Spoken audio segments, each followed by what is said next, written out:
Friends, ചെമ്പനി പൂ സീരിയലിൻ്റെ ഒരു അടിപൊളി എപ്പിസോഡ് വിശേഷത്തിലേക്കാണ് നമ്മൾ പോകുന്നത്. നല്ല രസകരമായ ഒരു എപ്പിസോഡ് വിശേഷത്തിലേക്കാണ്. എന്താണെന്ന് വെച്ചാൽ നമ്മുടെ ശ്രുതിക്ക് എപ്പോഴും പറ്റുന്ന പോലെ പിന്നെയും പറ്റിക്കൊണ്ടിരിക്കുകയാണ്. അടിക്കടി ഇങ്ങനെ അബദ്ധങ്ങൾ പറ്റി പണം നഷ്ടപ്പെട്ടുകൊണ്ടിരിക്കുകയാണ് കേട്ടോ ശ്രുതിക്ക്. ശ്രുതി ഒരു വലിയ ബീച്ച് ബംഗ്ലാവ്, അതായത് 3 കോടി രൂപയ്ക്ക് വാങ്ങാൻ പോകുന്നു എന്നുള്ള കാര്യമൊക്കെ കഴിഞ്ഞ ഒരു വീഡിയോയിലൂടെ ഞാൻ ഇട്ടിട്ടുണ്ടായിരുന്നു. അത് കാണാത്തവർ എൻ സ്ക്രീനിലുണ്ട്, അതൊന്ന് കാണണേ. അങ്ങനെ ആ ബീച്ച് ഹൗസിന് പണം അഡ്വാൻസ് ഒക്കെ കൊടുക്കുന്നുണ്ട്. പക്ഷേ അവരൊരു തട്ടിപ്പുകാരായിരുന്നു. അങ്ങനെ സുധിയുടെ ഒരു 30 ലക്ഷം രൂപ അങ്ങ് നഷ്ടപ്പെട്ടു പോവാണ് കേട്ടോ. ഭയങ്കര രസമാണ്. അതിനു മേലെ അഹങ്കാരമാണ് ശ്രുതിക്കും ശ്രുതിക്കും അതുപോലെ തന്നെ ചന്ദ്രയ്ക്കും ഒക്കെ.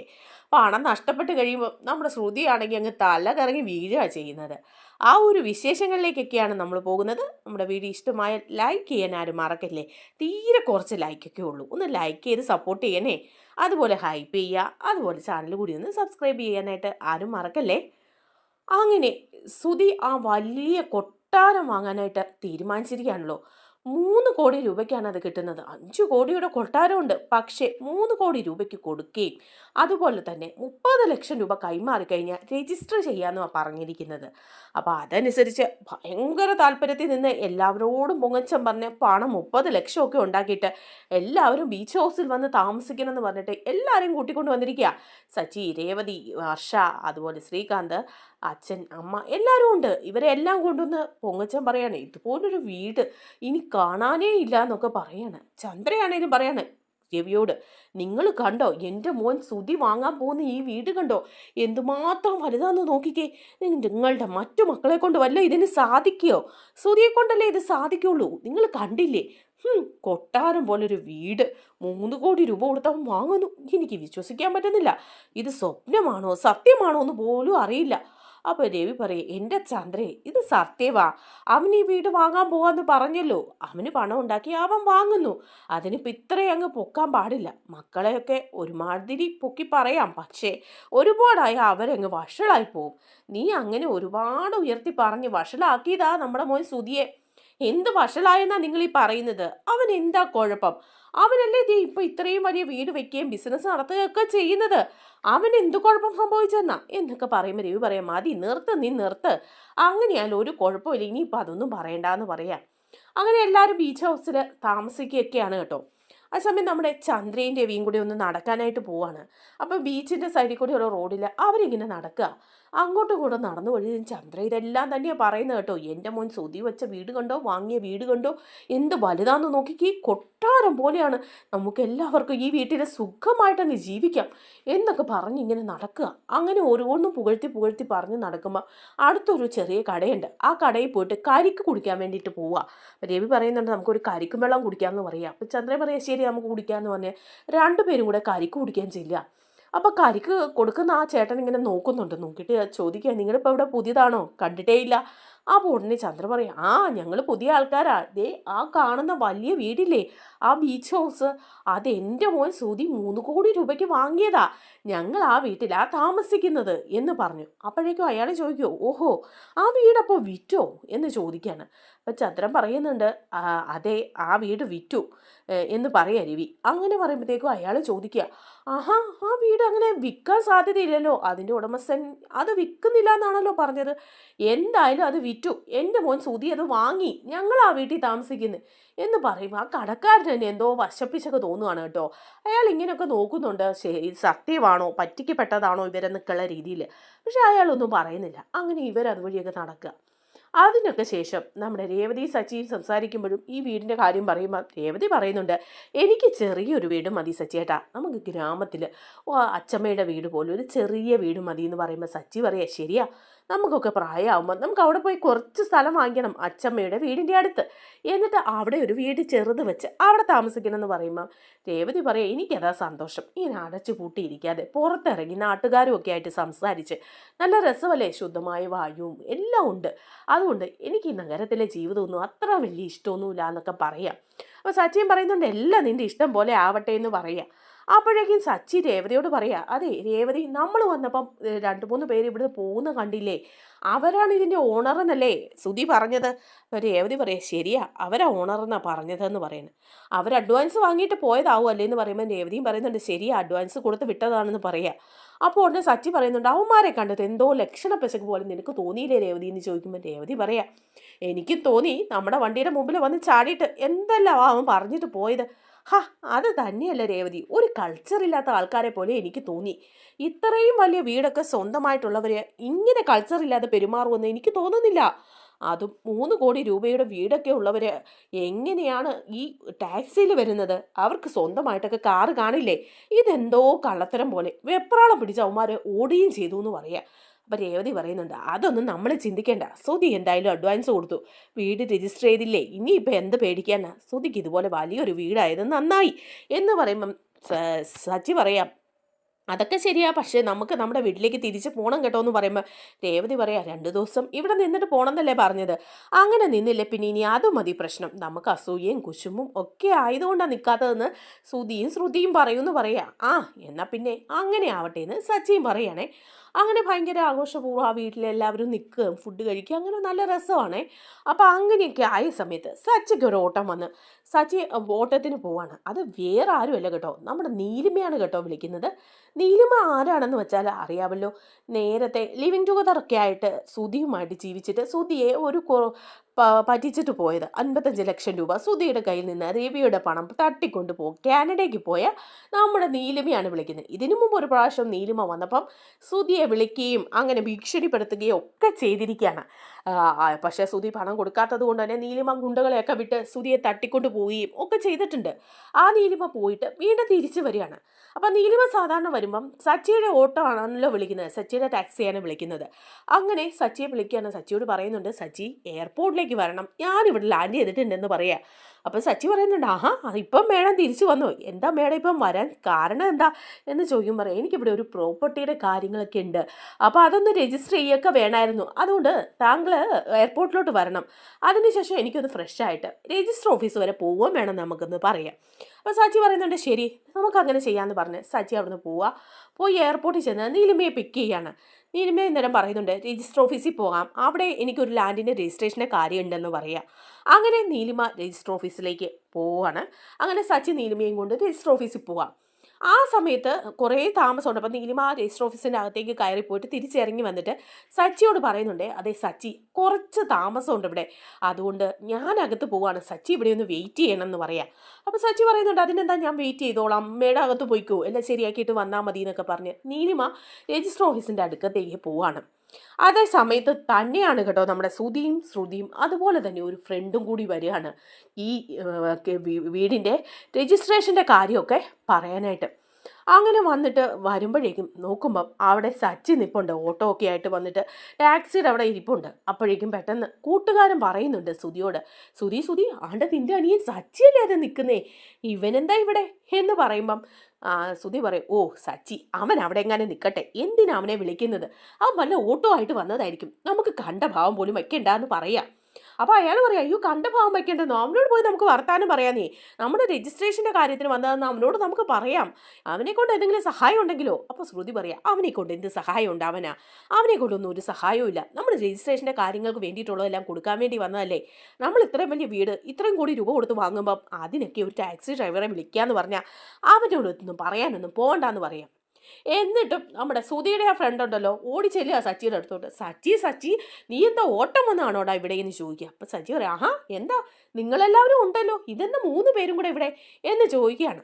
അപ്പോഴേക്കും അയാൾ പറയാം അത് ഞങ്ങളെ ആ വീടിൻ്റെ രജിസ്ട്രേഷൻ്റെ കാര്യം അതിൻ്റെ ഡോക്യുമെൻറ്റ്സ് ഒക്കെ കൊണ്ട് കൊടുക്കാൻ വേണ്ടി വന്നതാന്ന് പറയാണ്, അതിൻ്റെ കാര്യങ്ങളൊക്കെ ഒന്ന് തിരക്കിയിട്ട് പോകാമെന്ന് വിചാരിച്ച് വന്നതാന്ന് പറയാം.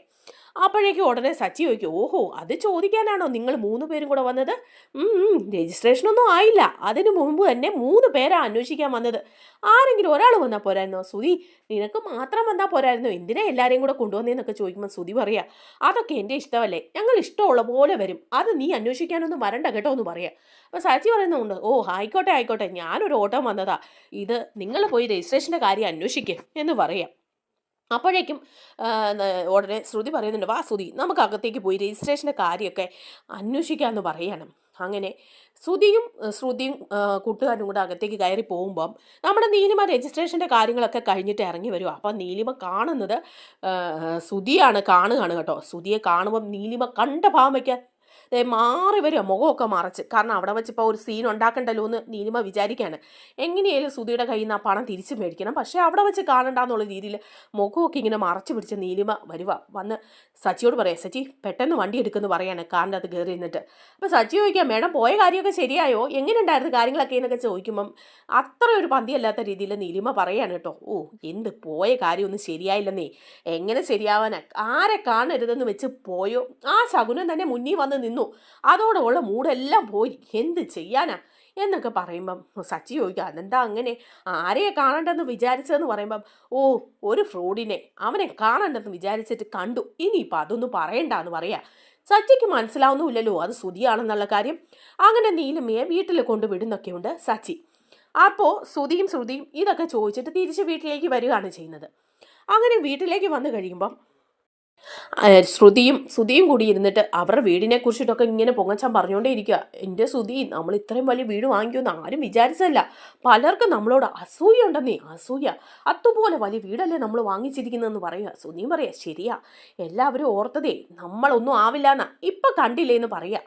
അപ്പോൾ ഉടനെ തന്നെ അങ്ങോട്ട് വരിക നമ്മുടെ ചന്ദ്രയും പറയാണ് കേട്ടോ, എടാ സുധി, ഇതെന്തൊരു വീടാടാ, കൊട്ടാരം പോലെയുള്ള വീട്, ഈ വീട്ടിൽ ഇനി എനിക്കൊന്ന് സുഖിച്ച് ജീവിക്കണം, ഇവരൊക്കെ അങ്ങോട്ട് തിരിച്ചു പോയാലും ഞാൻ പോകുന്നൊന്നുമില്ല കേട്ടോ, ഞാൻ ഇവിടെ തന്നെ അങ്ങ് കൂടുക നിൻ്റെയും ഇവളുടെയും കൂടെ എന്ന് പറയുമ്പോൾ സുധി പറയാം, അതിനെന്താ അമ്മ ഇവിടെ നിന്നോ, ഇത് കണ്ടോ എത്ര മുറികളുണ്ട്, ഇവിടെ നിന്നാൽ നേരെ നോക്കുമ്പോൾ കടൽ കാണാം, കടൽ, കപ്പൽ പോകുന്നത്, ബോട്ട് പോകുന്നത്, ഇതെല്ലാം അമ്മയ്ക്ക് വീട്ടിൽ നിന്ന് കണ്ടുകൂടെ എന്ന് ചോദിക്കുമ്പോൾ ഒരു കപ്പൽ വാങ്ങി വീടിൻ്റെ മുമ്പിൽ അങ്ങ് കെട്ടിയിടണമെന്ന് പറയാണ്. ഇത് കേൾക്കുമ്പോൾ വർഷ അവിടെ ഒന്ന് പൊട്ടിച്ചിരിക്കുകയാണ് കേട്ടോ. അപ്പോഴേക്കും ചന്ദ്ര ചോദിക്കുന്നുണ്ട്, എന്താടി നീ ചിരിക്കുന്നത്, കടലിൻ്റെ മുമ്പിലല്ലേ വീട്, പിന്നെ ഒരു കപ്പൽ വാങ്ങി കെട്ടിയിട്ടാൽ എന്താടി കുഴപ്പം. അപ്പോഴേക്കും വർഷ പറയാം, എൻ്റെ പൊന്നമ്മേ, കപ്പൽ എന്ന് പറഞ്ഞാൽ അമ്മ ഉദ്ദേശിക്കുന്ന സാധനമല്ല, ഒരു ബോട്ട് വാങ്ങി കെട്ടിയിടാൻ പറ, അങ്ങനെയാണെങ്കിൽ കുഴപ്പമില്ലെന്ന് പറയാം. അപ്പോഴേക്കും രവിയും സച്ചിയും രേവതി എല്ലാവരും ചിരിക്കുകയാണ്. അപ്പോഴേക്കും ചന്ദ്ര പറയാം, എന്നാൽ ശരി, ബോട്ടെങ്കിൽ ബോട്ട് വാങ്ങി അങ്ങ് കെട്ടിയിടാം, അതെങ്കിലും നടക്കട്ടെ എന്നൊക്കെ ഇങ്ങനെ പറയാം. അങ്ങനെ ചന്ദ്രയും സച്ചിയും ശ്രുതിയും എല്ലാം ഭയങ്കര അഹങ്കാരത്തോടു കൂടി ഇത്രയും വലിയ വീട് വാങ്ങിച്ച ഒരു കാര്യത്തെക്കുറിച്ചിട്ട് ഭയങ്കരമായിട്ട് പറയാണ്. അപ്പോൾ രവിയും പറയുന്നുണ്ട് കേട്ടോ, ശരിയാ കേട്ടോ, ശ്രുതിയെ കൊണ്ട് ഇത്രയൊന്നും നടക്കുമെന്ന് ഞാൻ വിചാരിച്ചല്ലടാ സച്ചി, അവന് ഇത്രയൊക്കെ നേടാൻ പറ്റിയില്ലേ, അവന് കഴിവൊക്കെ ഉണ്ട്, നമ്മൾ പറഞ്ഞതുപോലൊന്നും അല്ല എന്ന് പറയാണ്. അപ്പോൾ സച്ചി പറയാ, പിന്നെ പറഞ്ഞതുപോലല്ല കഴിവ്, കാണുമ്പോൾ നമുക്കറിയാം, എനിക്കെന്തോ ഒരു പന്തികേട് പോലെ തോന്നുന്നുണ്ട്, ആ ഓണറെന്ന് പറഞ്ഞവനെ ഞാനൊന്ന് ശ്രദ്ധിച്ച് വെച്ചിട്ടുണ്ട്, അവന്മാരൊരു ചെറിയ തട്ടിപ്പാണോ എന്ന് എനിക്കൊരു സംശയമുണ്ടെന്ന് പറയാം. അപ്പോഴേക്കും ശ്രുതി പറയാം, ഒന്നും മിണ്ടായിരിക്കുന്നുണ്ടോ നിനക്കല്ലേലും അസൂയ, നിനക്കൊന്നും നേടാൻ പറ്റിയില്ലല്ലോ, വെറും ഒരു ടാക്സിക്കാരൻ, അതിൻ്റെ അസൂയ കൊണ്ടല്ലേ നീ ഇപ്പം ഇങ്ങനെ പറയുന്നത്. അപ്പം രേവതി പറയുക കേട്ടോ സച്ചിയോട്, സച്ചി കേട്ടോ ഒന്ന് മിണ്ടാതിരിക്കും, ഇങ്ങനെ നല്ല സമയത്തും വേണ്ടാത്ത വർത്തമാനം ഒന്നും പറയണ്ടെന്ന് പറയുക. അങ്ങനെ എല്ലാവരും ഇരിക്കുന്ന സമയത്താണ് ഒരു കാർ വന്ന് നിൽക്കുക, ഒരു വണ്ടി വന്ന് നിൽക്കുകയാണ്.